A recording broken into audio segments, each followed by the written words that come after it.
All right, Tacky Cult Tribe, Rick Hogg from War HOGG Tactical. I've got Jeff Latimer here, who is one of the competitors. In this episode of your Tacky Cult Tribe tips, we're going to talk about just some equipment and just some things to think about when you guys are making your selections out there. So I'm going to let Jeff talk about a little bit from the competitor standpoint.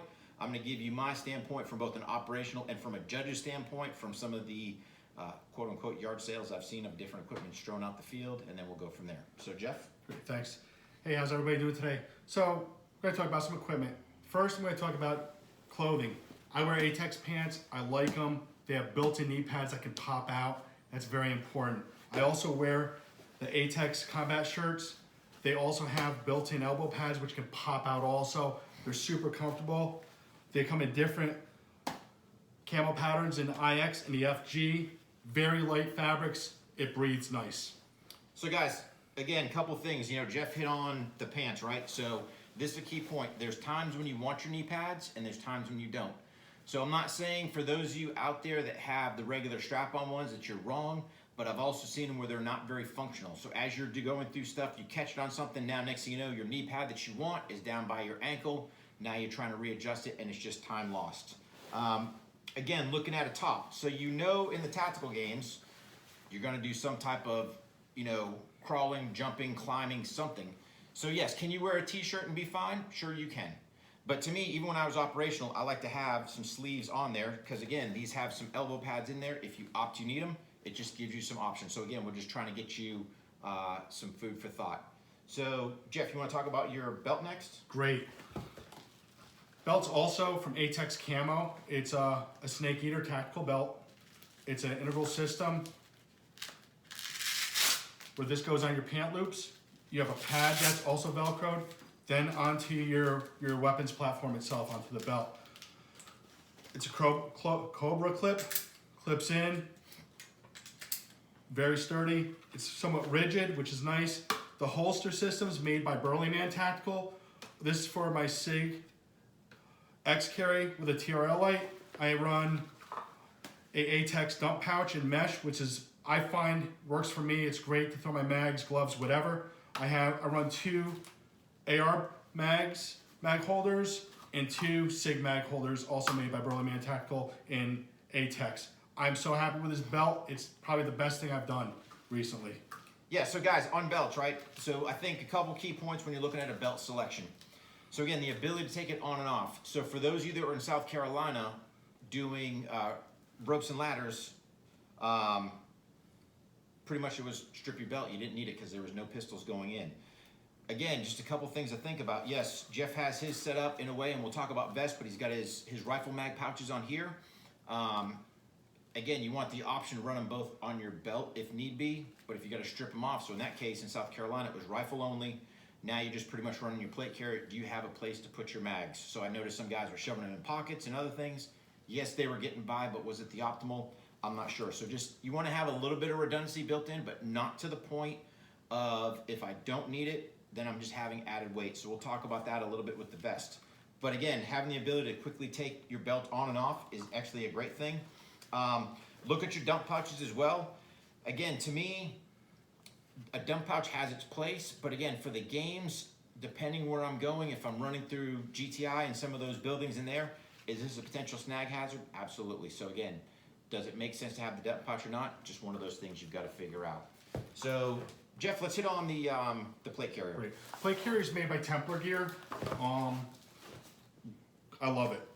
It's channeled out on the inside, so it allows a good flow for body heat to escape. What I like about this is the quick on and off. It's just a quick snap, and unlike doing the Velcro Macarena of getting a plate carrier back on, I can just unsnap it and snap it. It's got a lot of flex with the elastic on the cummerbund. Also, I run 3 AR pouches on the front. The nice thing about that is if I don't need them, I can just unclip it, these clip points right here, and pull it off. And I'm running slick, which is really nice. Also, like Rick touched on, if all I need is AR, I can ditch my belt and throw these back on, and I'm running my mags. I'm not having them in my pocket. I don't risk losing them or not having accountability for them. Yeah, and so again, guys, biggest thing you're looking for, So last year at the first North Carolina games, we saw a lot of guys come out with their vests and they had all kinds of stuff on there. And I got it. If you're a mil LE guy and you're looking to use the games as some type of shakeout, which I wouldn't recommend, you can do all that stuff on your own. But again, you want to sit there and slick your equipment down as much as possible. Again, for this particular vest, the nice thing, like Jeff was saying, is you got an easy on-off for your mags. So if we do throw a snafu, it's like, hey, whip off your belt. I still got a place to put my mags, so that works out. Again, one thing on the vest, guys, so you want your vest balanced. So there were some people down there in South Carolina, they were running sand in their vest. So now the problem comes in is your sand's all sitting at the bottom. So the only thing that's doing is just smacking you in the gut.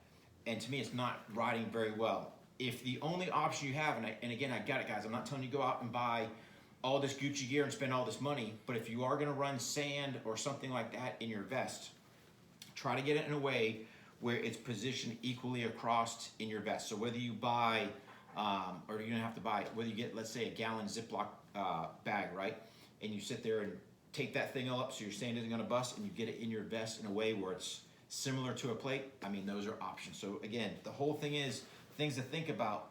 But with all this stuff, you guys have to shake it out prior to going. So if you're showing up to the games, you got your new vest, you got your new belt, you got your new britches, that's when dramas are gonna happen. You wanna make sure that you shake all this stuff out prior to.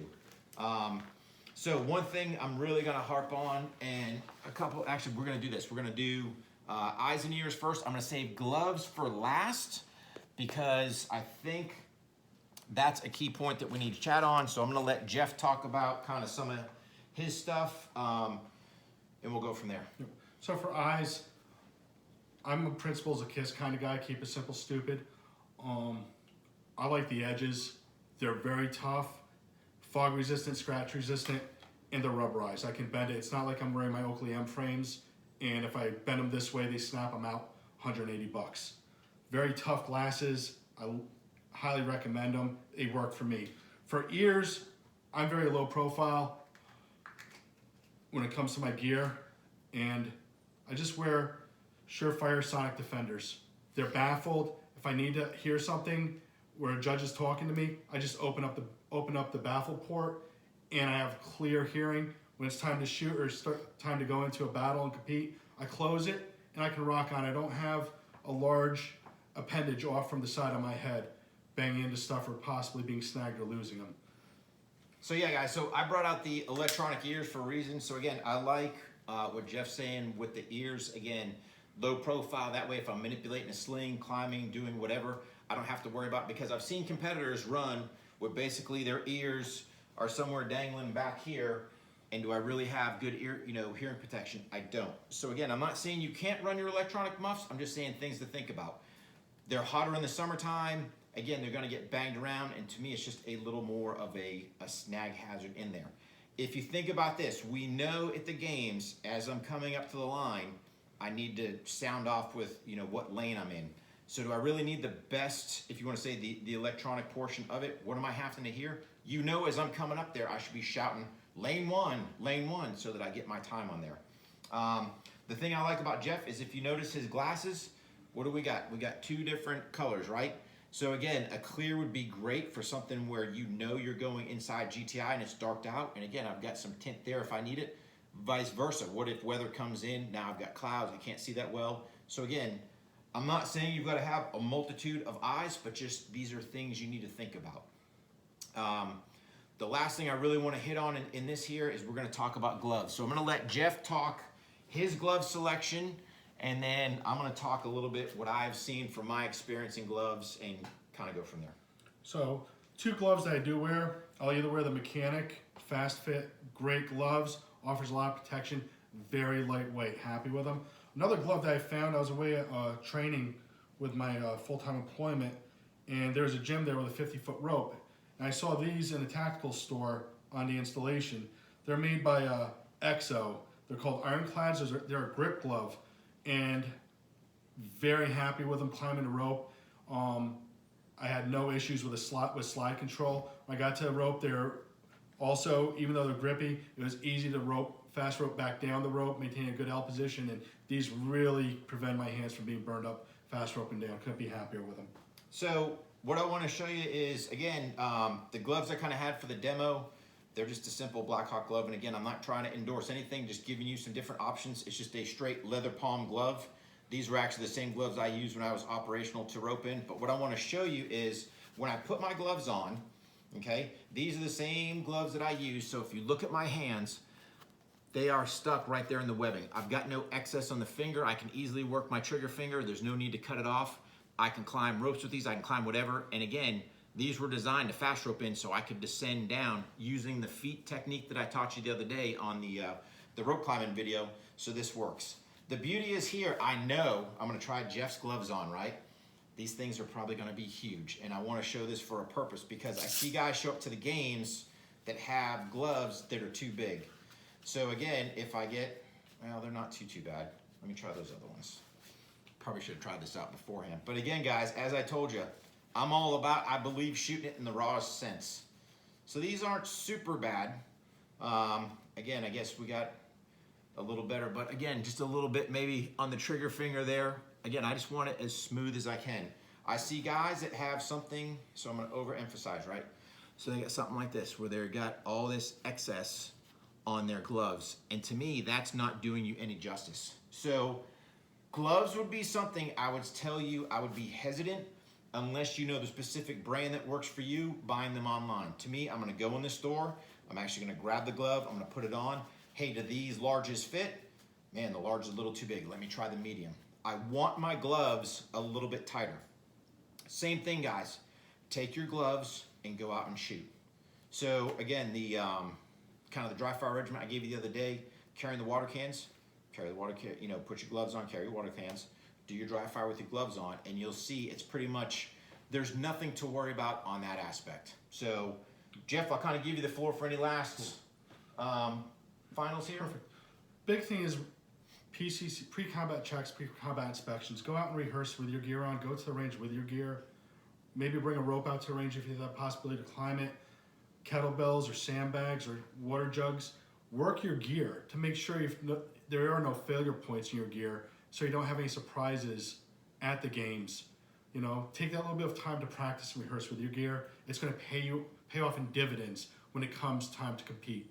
100%, guys. So like I've been harping from kind of, you know, the get-go, shake your gear up, make sure you got it working prior to, and then we'll go from there. So again, if you guys have any questions, feel free to shoot me a DM, let me know. Again, I'm going to put this on YouTube so that you can pass it on to your friends that don't have social media.